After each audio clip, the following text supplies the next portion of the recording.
mais 100% na norma. Um exemplo. Lá no artigo 31 do Código de Processo, ele vai falar sobre uma figura que a gente conhece no mnemônico aí do concurso público, que é o CADI. O que é CADI? C-A-D-I. Toda vez que a pessoa que for vítima de um crime, mas de um crime que a gente vai falar ainda de ação penal privada. Quando a pessoa for vítima de um crime contra a honra, por exemplo, foi uma calúnia, a pessoa foi vítima de uma calúnia, ele é um crime de ação penal privada. E quando eu falo de crime de ação penal privada, quer dizer que só o ofendido é que pode mover a ação criminal contra aquele que foi o cidadão que foi o autor da calúnia. Só que se ele morrer, ou se ele sumir, esse direito passa para outras pessoas, que lá no 31 está dizendo que é o cônjuge, o ascendente, o descendente e o irmão, CADI. Essas pessoas podem então entrar com a ação penal no lugar dele, já que ele morreu. Ele não está aqui para poder ingressar com a ação. Só que vai ver o seguinte, o legislador ele só diz assim, ó, o cônjuge, o ascendente, descendente e irmão. Ele não falou aqui uma figura que é o companheiro. Quem que é o companheiro? É aquele que vive em união estável. Quando ele deixou de falar da questão do companheiro, que na época do Código de Processo Penal, que é de 1941, essa figura não existia. A gente só tinha marido e mulher, não tinha companheiro e companheira, ou seja, união estável, não tinha o juntado, sabe qual é? Naquela época não tinha. Mas depois passou a ter. E aí quando passou a ter o juntado, não é isso? Aí a Constituição Federal mexeu na interpretação, reconhecendo que os direitos de quem está em união estável e de quem está em casamento são iguais. Acontece que o Código de Processo Penal não foi modificado nesse ponto. E como ele não foi modificado nesse ponto, para poder não deixar o companheiro de fora do direito de entrar com a ação no lugar, a gente interpreta ele colocando uma palavra na boca do legislador que ele não colocou. Ampliar o alcance da lei sem alterar o texto. Essa é a ideia. Então, ao invés de falar cônjuge, ascendente, descendente e irmão, eu tenho que falar cônjuge ou companheiro, ascendente, descendente e irmão. Aí eu consegui dar a aplicação 100% para a lei. É obrigatório ter união estável. Ela não precisa... A união estável, ela é muito mais um acontecimento do que um direito. O que eu quero dizer? A união estável, para ela existir, ela não precisa estar escrita em cartório. Ela só precisa existir. Não, tipo assim, por exemplo, eu e minha namorada, eu em casa privada, aí eu morro. Só que eu moro na minha casa, eu moro na casa dos pais dela. Ela não pode dar continuidade, eu tenho que ser meu irmão. Tem que ser na ordem o ascendente, né? Teria que ser tem que ser mãe ou pai. Como não tem descendente, teria que ser o pai ou a mãe, né? Por que não pode? Porque você só namora, né? As características da união estável são diferentes. Precisa morar junto, precisa ter a intenção de formar família, divisão de despesas numa casa. É o amigado com fé casado, é isso. Tá vendo? 7 anos. Quanto? 7 anos. União estável purinha, tá vendo? E não tem nada escrito. Tem uma filha. E não tem nada escrito. Tá vendo? A união estável, ela existe. Tanto é que quando aconteceu, por exemplo, já acabou a união estável. Tanto é que você tem que entrar com a ação, não é de divórcio, mas você tem que entrar com uma para reconhecer que ela existiu e uma outra para dissolver ela. Porque você só reconhece ela do fim para frente. Ou dá para ir no cartório e escrever, né? Fazer a escritura da união estável. Entendeu a ideia? Então a união estável, ela só existe. Sacou? Caso dele, por exemplo, foi caluniado, veio a faltar. Aí a companheira pode ir lá e falar, eu sou, né, companheira aí, vemos união estável 7 anos aí, eu posso ingressar com a ação no lugar. Essa é a leitura, sacou? O que mais? E eu tenho aqui a suplementação dos princípios gerais de direito. Princípio geral de direito é uma coisa mais abstrata um pouco, tá? Como assim mais abstrata um pouco? Vou dar um exemplo para vocês entenderem. Na hora de interpretar a norma processual, a gente não tem que interpretar a norma processual preto no branco, sabe? Eu tenho que estar preparado para poder pensar se eu não preciso dar uma maleabilizada em algumas coisas, entendeu? Deixa eu dar uma aliviada em certas coisas. É mais ou menos isso. Então, o que eu estou querendo dizer? Bom, o legislador falou que o prazo dessa manifestação aqui é de 5 dias. Pois é, só que aconteceu uma catástrofe, por exemplo. Ficou impossibilitado das pessoas conseguirem fazer a manifestação que estava mandando fazer no processo. Não apresentou em 5 dias, pronto, acabou, está lascado, não se manifestou? Vamos ser razoáveis? Vamos maleabilizar isso aí para pensar, falando, não. E a interpretação da norma processual admite isso, tá? Ela admite justamente isso. Ela admite que eu apresente as coisas e pense, não, deixa eu pensar de forma razoável, deixa eu ser proporcional, né? A letra fria da lei, bom, nem sempre a letra fria da lei, é mais ou menos isso que ele vai dizendo. Então, na hora de interpretar, eu posso me utilizar, princípio são coisas que estão acima da lei, né? E como elas estão acima da lei, elas vão dar pra gente alguns nortes importantes na hora de interpretar, para eu não ler a lei só na letra fria, na letra crua, mas ler de modo que eu consiga até abarcar aí, né? Ou proteger direitos, certo? Essa aqui, ela é uma parte naturalmente abstrata mesmo do Código de Processo, tá? ênfase só no artigo 2º aqui, como eu falei, que em carreiras policiais, da parte das disposições gerais, é o mais cobrado de todos, tá? Agora note só. Saindo das regras das disposições gerais,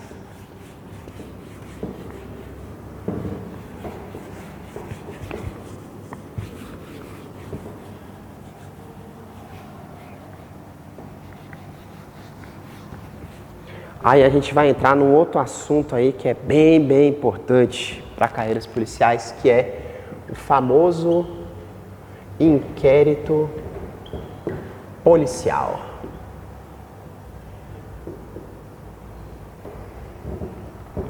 Nosso inquérito policial, primeiramente, qual é o conceito que eu tenho dele?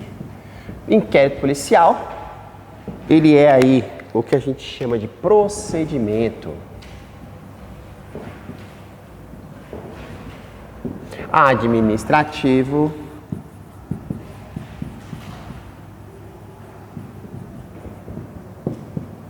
presidido pela autoridade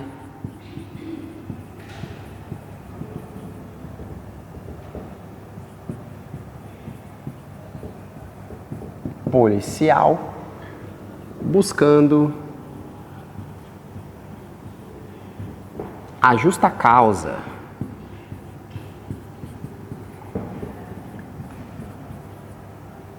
para a ação penal. E toda vez que a gente falar em justa causa, eu vou dizer aqui que é uma fórmula dos chamados indícios da autoria mais a prova da materialidade. Então, em palavras mais simples, inquérito policial, procedimento administrativo. Então, não é judicial, tá? Eu vou ter lá o quê? Ah, mas tem um juiz que cuida do inquérito e tudo mais. Ele cuida do inquérito para controlar a legalidade. Ele cuida do inquérito para poder autorizar medidas que a gente precisa utilizar, por exemplo, que eu preciso de autorização judicial. Por exemplo, para interceptar o telefone de alguém, tem que ter autorização judicial. Para eu entrar na casa do caboclo para poder reunir provas, eu preciso de autorização judicial também. Então, tudo que eu precisar de autorização judicial, eu tenho um juiz ali que acompanha o inquérito para isso. Porém, isso não faz com que ele seja um procedimento judicial, ele é um procedimento administrativo. Segundo, presidido pela autoridade policial. Toda vez que os senhores ouvirem falar essa expressão autoridade policial é só uma pessoa, tá? É o delegado de polícia. Ah, professor, não é o agente de polícia, não? Não. Não é o oficial de investigação, como estão modificando a lei agora? Também não. Ah, não é o escrivão, não. A autoridade policial é apenas o delegado de polícia. Então, só ele. Então, presidido ali pela autoridade policial, que é o delegado de polícia, buscando a justa causa para a ação penal. Em outras palavras, vai ser através do inquérito que a gente vai lá reunir o quê? As provas que eu preciso para processar alguém. né, para processar alguém criminalmente, digamos assim. Então, porque não dá para processar do nada, né? Eu preciso de elementos para eu poder processar essa pessoa. Sem esses elementos, isso aqui não vai dar certo. Então, procedimento administrativo, presidido pela autoridade policial, buscando a justa causa, chamada justa causa para a ação penal.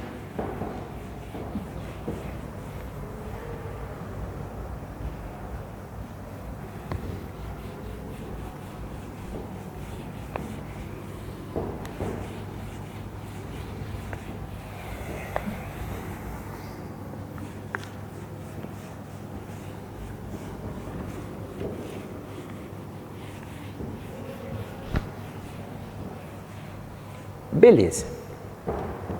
Falado isso, aí a gente vai passar aqui para as chamadas formas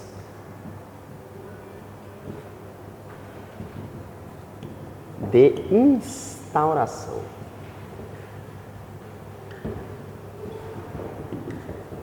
Do IP. Quando eu usar essa sigla IP aqui, eu estou falando de inquérito policial, tá? Então, formas de instauração. Alguns vão dizer aí que eu tenho a chamada notícia crimes,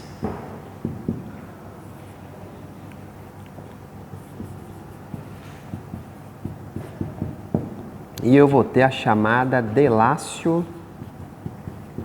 crimes.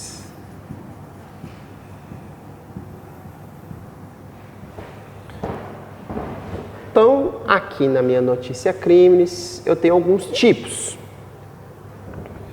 Onde vai ter aqui a chamada notícia crimes, eu vou colocar assim, ordinária, como alguns chamam. Eu tenho a notícia crimes ordinária aqui, que é o quê? Quando a autoridade policial, né? Então, quando o delegado fica sabendo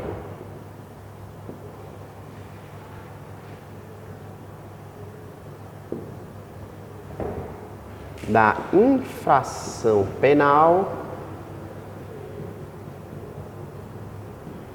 pelas suas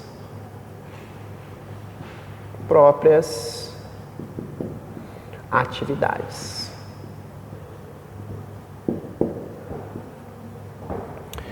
Então, como assim fica sabendo dela pelas suas próprias atividades? Atividades investigativas, atividades aí que são do dia a dia do nosso delegado de polícia. Então, aqui, por exemplo, ele estava fazendo uma diligência X e acabou descobrindo, né, a existência de uma infração penal X. Quando ele, de alguma maneira, acabou descobrindo a existência dessa infração penal X, ele tem a obrigação de instaurar um inquérito para poder saber mais ou saber melhor sobre ela. Então, essa aí é uma das formas pelas quais ele vai poder, né, ter instaurar aí o nosso inquérito policial. Essa é uma das maneiras. O que mais eu vou ter aqui? Daí, eu vou encontrar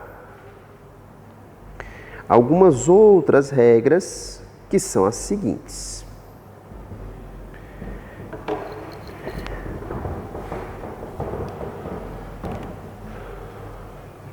Eu posso ter aqui a chamada notícia crimes coercitiva.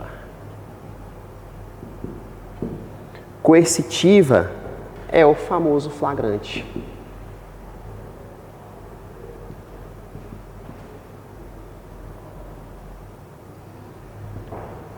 E aí, como assim coercitivo, o famoso flagrante? É que alguém foi pego cometendo uma infração penal ali com a boca na botija e foi levado até a presença da autoridade policial. E uma leitura eu já vou te ensinar desde cedo. Quando a gente chegar lá em prisões, eu vou voltar nessa leitura para você ter uma noção melhor. Mas de agora eu já vou dizer isso aqui. Muita gente pensa que o flagrante ele é um fim em si mesmo. Só que o flagrante, eu preciso olhar para ele com duas vertentes, duas finalidades. O flagrante, ele tem duas serventias.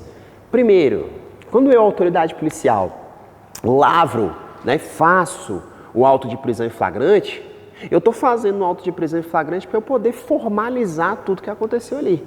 Então agora a gente está oficializando aquilo que o policial militar ou alguém que estava na rua viu. Então agora vamos ter que materializar isso aqui, né? Até porque na hora de passar para o juiz não estava lá no lugar que aconteceu a infração penal. Então eu tenho que documentar tudo que aconteceu. Isso aqui é o auto de prisão em flagrante. Só que tem um outro detalhe que pouca gente vê. Essa daqui é a parte mais fácil da história. Só que eu tenho uma outra parte que a gente vai ter aqui, que é o seguinte. Do mesmo jeito que eu peguei alguém cometendo infração penal, eu já sei tudo sobre a infração penal, eu preciso apurar como essa infração penal aconteceu, mesmo que eu tenha pegado o caboclo cometendo o crime. Então a segunda leitura que eu tenho do auto de prisão em flagrante, qual que é? É quando eu preciso, além de formalizar a prisão, eu também preciso, por outro lado, apurar como se deu o fato criminoso. Isso é importante. Essa é a leitura que pouca gente tem. Fala, não, quer dizer, fez o auto de prisão em flagrante, morreu a história? Não morreu a história, não. Não, vamos ter que saber agora como é que aconteceu essa infração penal. Ah, peraí, peguei o caboclo esfaqueando outro ali. Eu vi, foi crime. Tem certeza? Será que esse esfaqueamento aí não é porque os dois estavam com a briga anterior ali, não foi legítima defesa essa história, não? Não sei. Eu vou ter que apurar para saber. Ah, mas peguei em flagrante. Juízo de certeza não, eu preciso saber o que aconteceu com a infração penal. Ou como ela aconteceu, isso é importante. Será que ele estava esfaqueando ali? Não tem uma outra pessoa que mandou ele fazer isso, não? Peguei, vamos prender esse aí e acabou a história? O fato criminoso tem que ser apurado. Eu preciso saber como ele aconteceu e por que ele aconteceu. O que mais? Eu tenho aqui uma delatio criminis aqui, também mudando. De terceiro, né? Que é o qualquer do povo.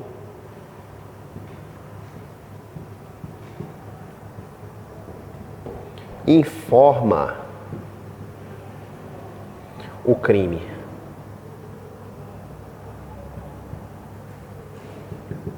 Tem uma outra bem aqui que vai ser chamada de postulatória. E tem uma outra aqui que vai ser chamada de inqualificada.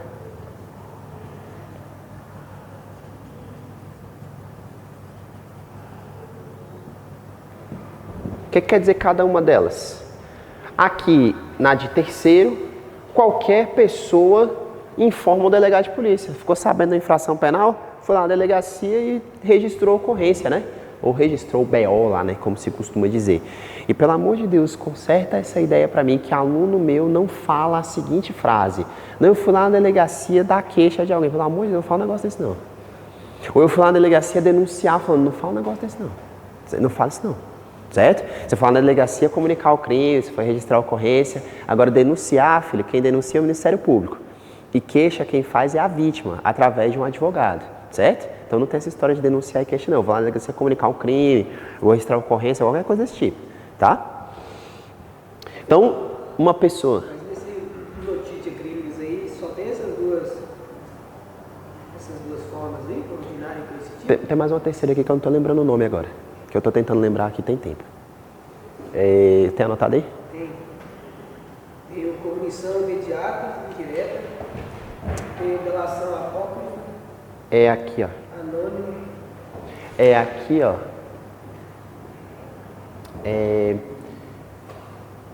Ordinária é a mesma coisa que ou cognição imediata. E eu tenho aqui a cognição imediata. Imediata seria direta? É direta, mesma coisa. Quando a própria autoridade policial fica sabendo da infração penal pela sua pelas suas atividades. E a cognição mediata. Chega ao conhecimento a pedido do MP ou do juiz.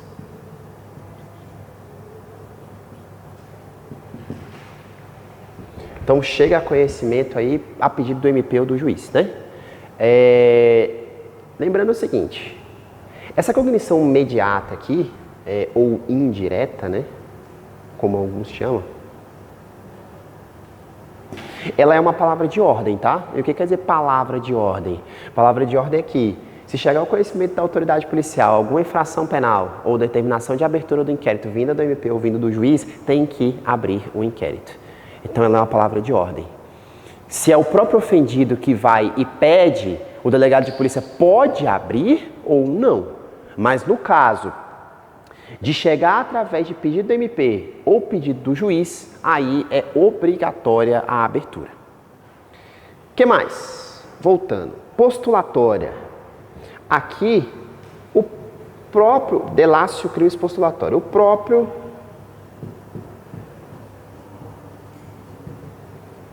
ofendido ou vítima, né, informa o crime.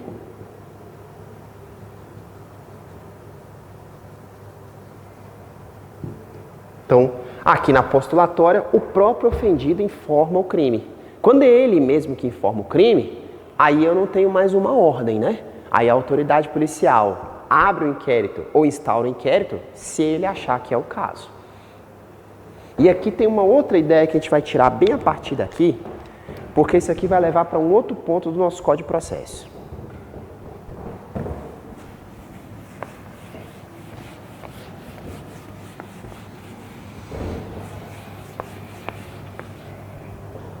Como eu disse, aqui no caso da cognição mediata, chegou ao conhecimento da autoridade policial uma determinação de abertura do inquérito, determinação, ordem, né? Eu vou colocar até aqui, ó, ordem. Em outras palavras, tem que instaurar. Por mais que ele chegue ao final falando, não cheguei a conclusão nenhuma, tudo bem. Mas se veio uma determinação do MP ou do juiz para que instaure, não tem conversa, tem que instaurar. Diferente do que acontece com a nossa vítima bem aqui, ó, o ofendido. O ofendido chegou lá e falou, delegado, fui vítima de um crime, instaura um inquérito. Pode acontecer duas coisas. Instaurar é uma delas.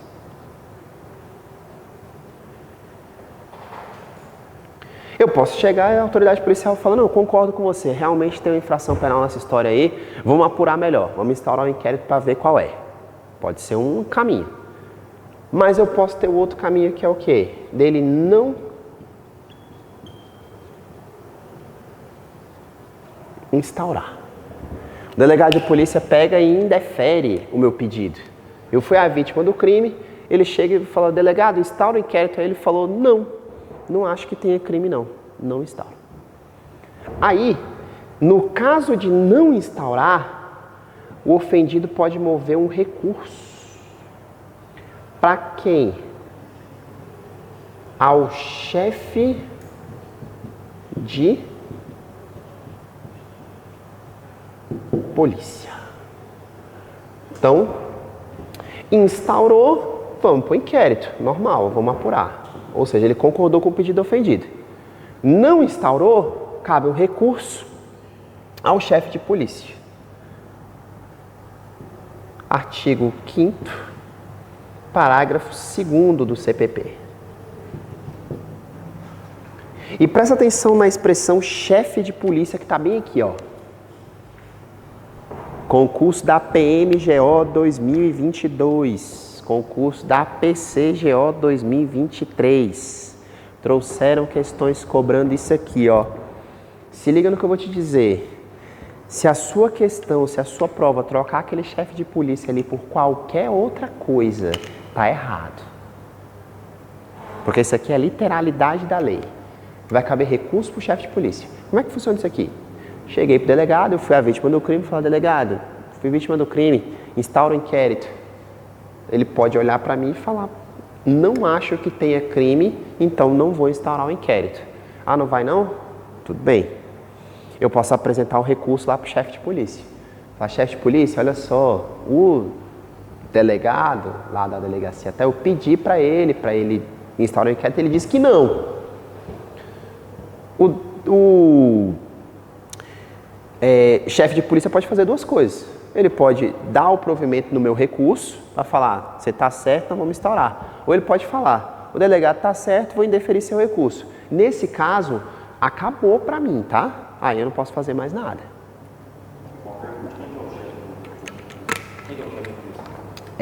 O chefe de polícia é o 01 da Polícia Civil. Em alguns estados ele chama delegado geral, como é o caso daqui. Tem alguns lugares que ele chama diretor geral, tem alguns lugares que ele chama superintendente. Então é esse cara. Então não é o chefe regional, é o chefe de polícia. É o 01 da polícia, aquele que é o topo dela. Delegado geral, diretor geral, os lugares variam de nome, sacou? Mas aqui chama delegado geral, que é o 01 da Polícia Civil. Então eu recorro para ele, apresento o recurso, então, aí ele pode fazer duas coisas, concorda com o meu recurso e instaura. Ou ele pode não concordar e eu perdi o recurso. Aí eu não posso levar isso para o judiciário mais não, tá? Acabou minha chance. Certo? E a gente tem ali também a chamada relácio crimes inqualificada, que a gente conhece popularmente por denúncia anônima. Ou denúncia apócrifa, que é a mesma ideia, tá? Apócrifa, anônima, foi aquela pessoa que apresentou algum tipo de informação, mas não se identificou. Então essa é a ideia. E aí veja bem, denúncia anônima pode dar início ao inquérito policial? Até pode. Mas não sozinha. Ah, eu peguei a denúncia anônima, vamos instaurar o inquérito? Não. Eu posso até utilizar dela para instaurar um inquérito. Só que antes de instaurar um inquérito através da denúncia anônima, eu tenho que verificar a procedência dessas informações. Se eu receber uma denúncia anônima e ver que essas informações são quentes, aí eu posso instaurar um inquérito. O que eu não posso fazer é instaurar um inquérito direto da denúncia anônima. Isso eu não posso fazer. Certo? Então eu até posso, mas preciso verificar se essas informações param de pé primeiro. Todas as outras aqui, ó, eu diretamente recebi, instauro.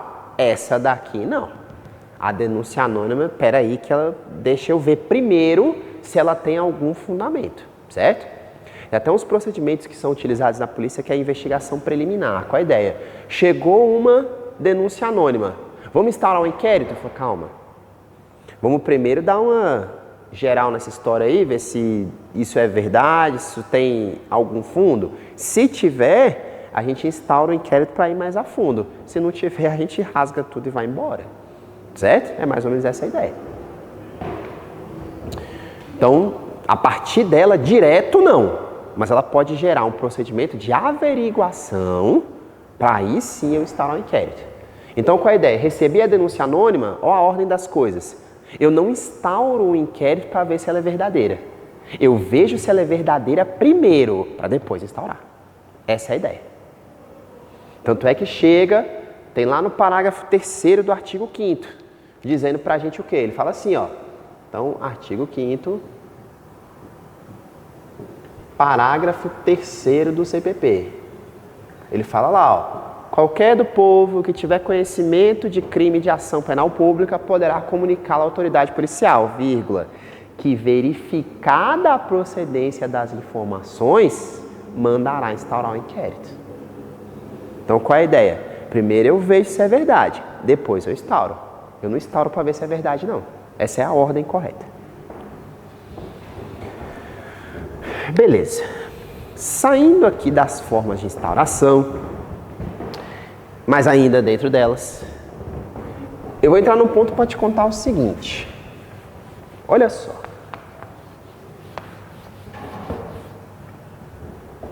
Quando a gente fala da nossa, né, do nosso inquérito, o nosso próximo assunto vai ser ação penal. Mas eu vou precisar falar algumas coisinhas sobre a ação penal para que eu possa usar no inquérito.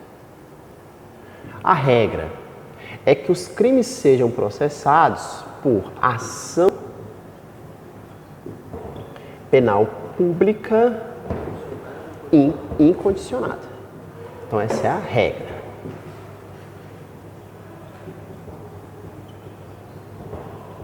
Então, ação penal pública incondicionada.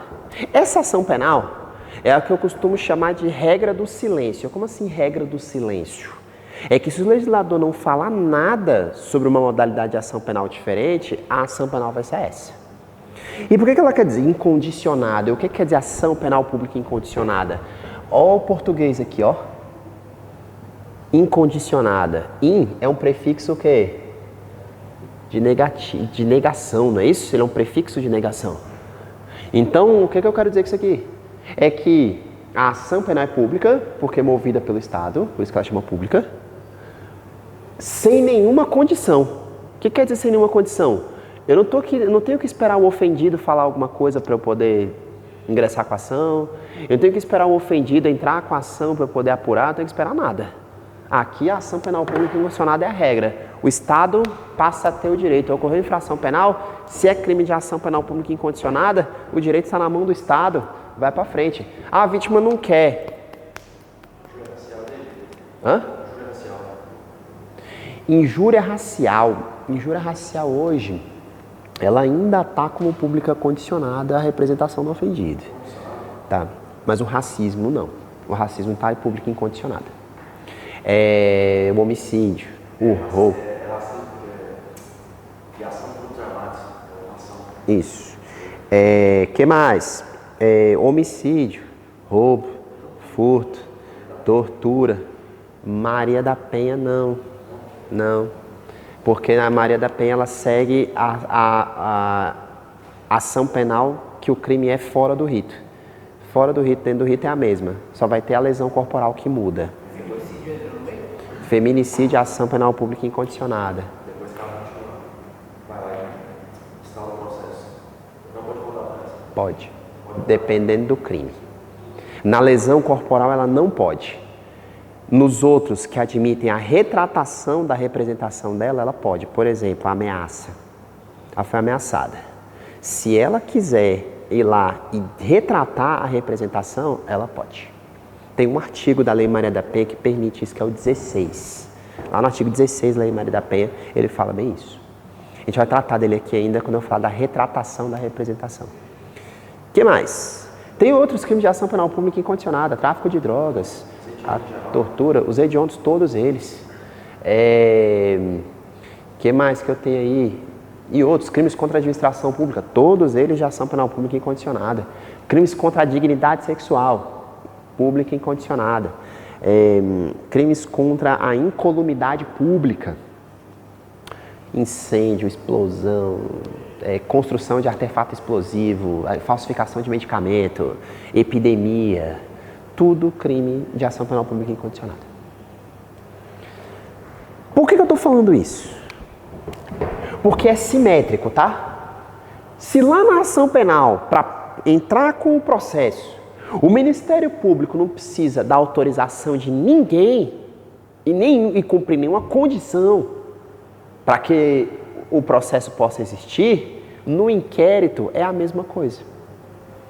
O delegado de polícia, quando ele fica sabendo de um crime que é de ação penal pública incondicionada, ele não precisa ficar esperando a autorização de ninguém não, tá, filho?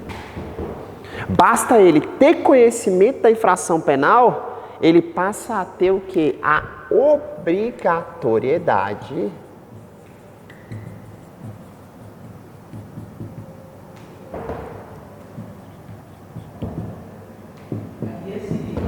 de instaurar o IP. Esse delegado aí é o delegado de ofício? Delegado de ofício? Ah, sim, é isso mesmo. Ou seja, o que quer dizer de ofício? De ofício é sem pedido de ninguém, sem ordem de ninguém, sem condição de ninguém. Isso que quer dizer de ofício. Ele pode instaurar de ofício. É a mesma coisa, tá? Eu vou até botar aqui, ó. Então, no caso, é qualquer delegado. Sim. Teve conhecimento da infração penal? Não precisa esperar ninguém falar nada pra ele não, tá? Ele vai lá e fala, vou instaurar e pronto. Não precisa esperar ninguém falar nada.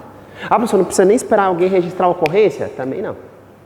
Teve conhecimento do crime de ação penal pública incondicionada, ele tem o dever de instaurar um inquérito, independente de alguém pedir para ele. Então, a regra do nosso código é que os crimes sejam processados, a maioria, né, sejam processados por ação penal pública incondicionada. O que isso influencia no inquérito policial? É que toda vez, igual o que eu falei agora, toda vez que o delegado de polícia tiver conhecimento de um crime de ação penal pública incondicionada, ele tem que instaurar um inquérito e acabou. Acabou. Ah, mas ninguém pediu. Não precisa ninguém pedir. Ele tem que instaurar e pronto. Eu vou colocar nem exceção aqui, eu vou colocar outras formas. Vou colocar aqui, ó, outras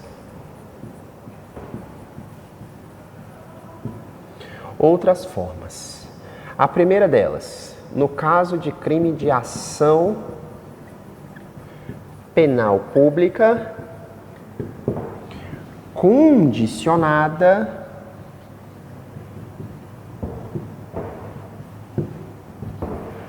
à representação do ofendido.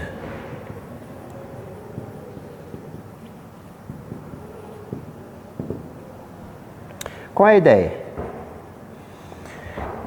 Quando eu falar de instauração de inquérito agora, essa regra aqui sobre a instauração do inquérito, quando é crime de ação penal pública condicionada à representação do ofendido, está no artigo 5º, no parágrafo 4º do CPP.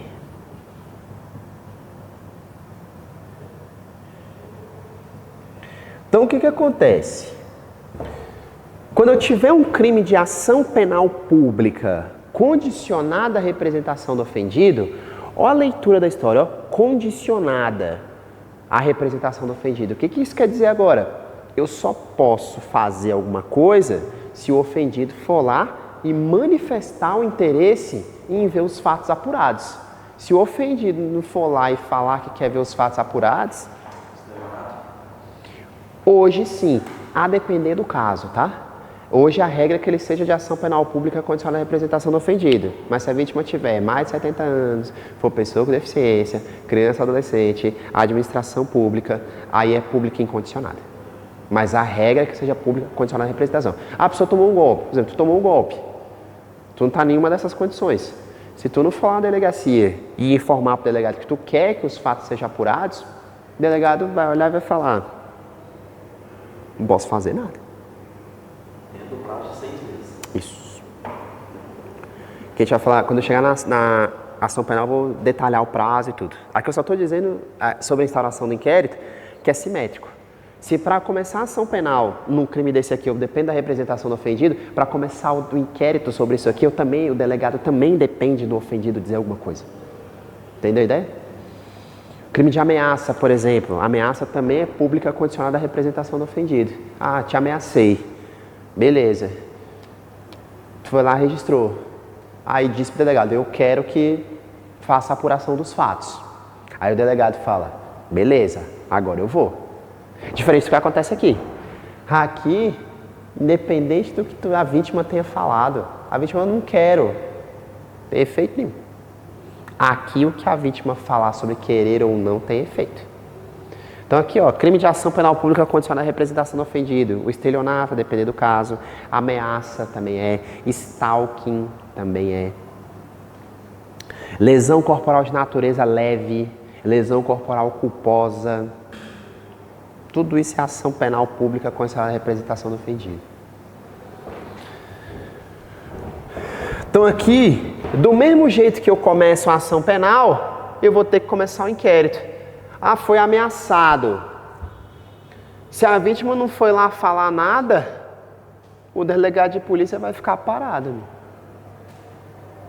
Ah, mas eu estou sabendo que a vítima foi ameaçada. Ó, o delegado de polícia, eu estou sabendo que a vítima foi ameaçada. Sim. E você não vai fazer nada, não? Se a vítima não vier aqui, não vou fazer nada. Ela tem que ir lá e demonstrar interesse na apuração dos fatos. Se não vier, já é.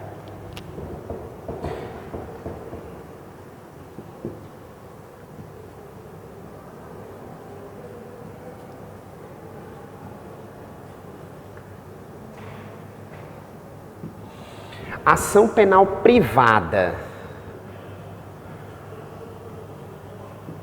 Artigo 5º. Parágrafo 5º do CPP. Já na ação penal privada, deixa eu te contar uma coisa.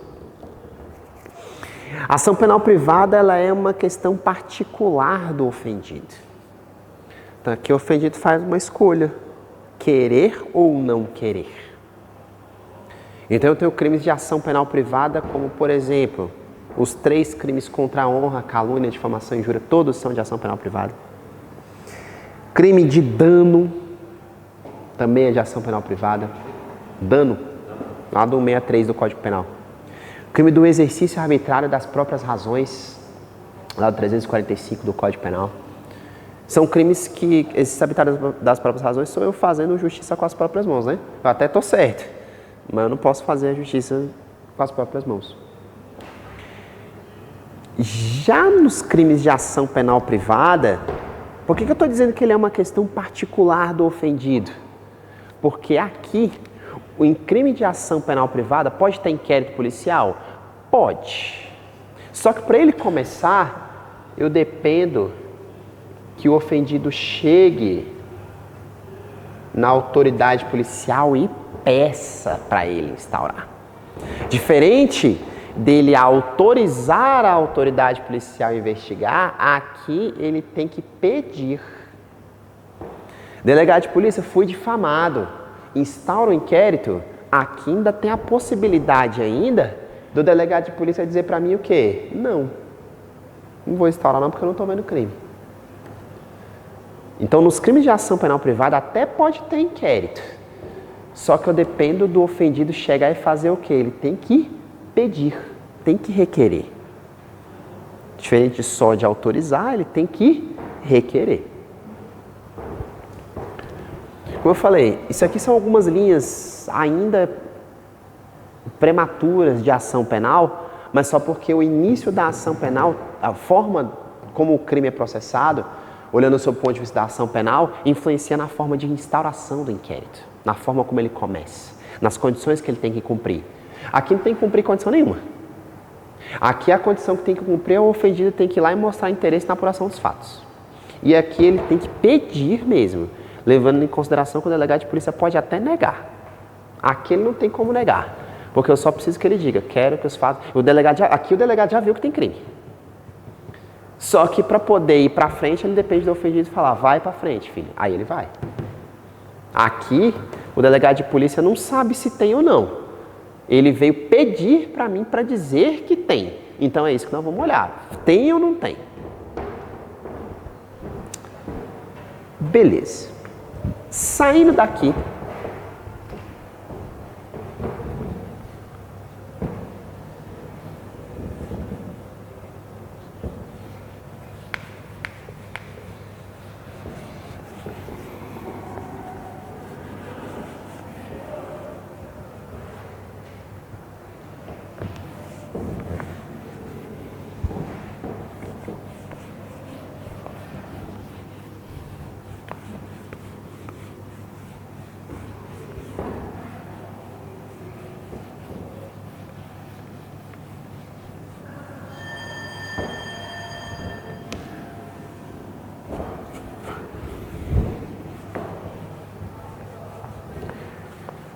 vamos dar nosso intervalinho e a gente volta daqui a pouco.